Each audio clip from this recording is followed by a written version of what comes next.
J'avais passé quand même beaucoup de temps à Baie-Saint-Paul, donc j'ai pu rencontrer beaucoup de gens, des citoyens. Je leur demandais qu'est-ce qu'était leur attrait au symposium, puis il y en a beaucoup qui me disaient qu'ils ne venaient pas du tout, qu'ils ne comprenaient vraiment pas les thématiques qui étaient développées. Quand ils arrivaient à l'aréna, ils ne comprenaient pas trop les projets conceptuels que les artistes faisaient. Moi, j'ai voulu faire un thème qui pourrait rassembler tout le monde.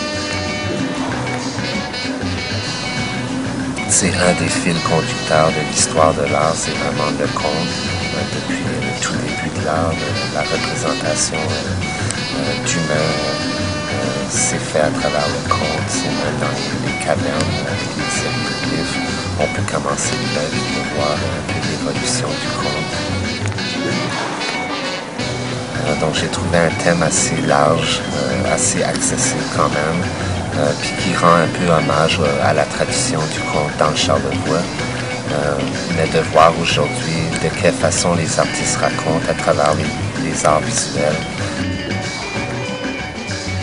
J'ai vraiment fait une sélection d'artistes que j'aime beaucoup. Je me suis un peu gâté cette année.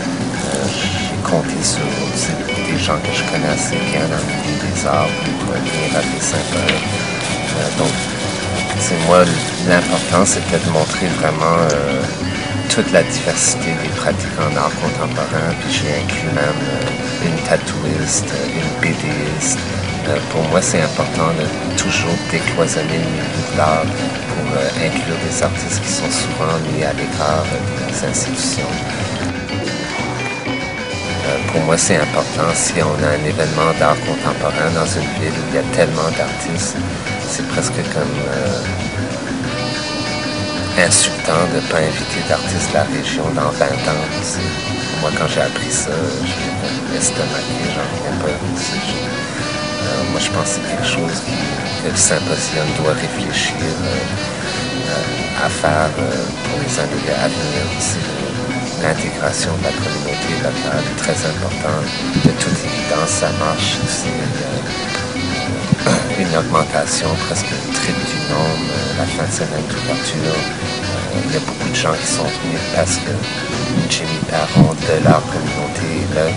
Puis c'est une stratégie pour les faire rencontrer des artistes qui viennent d'ailleurs. Tant pis aussi.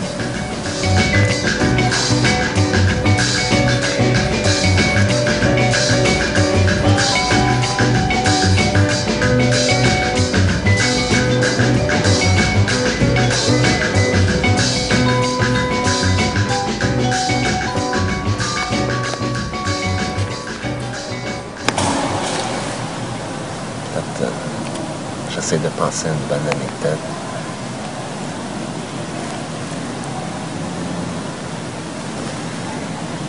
Ouais.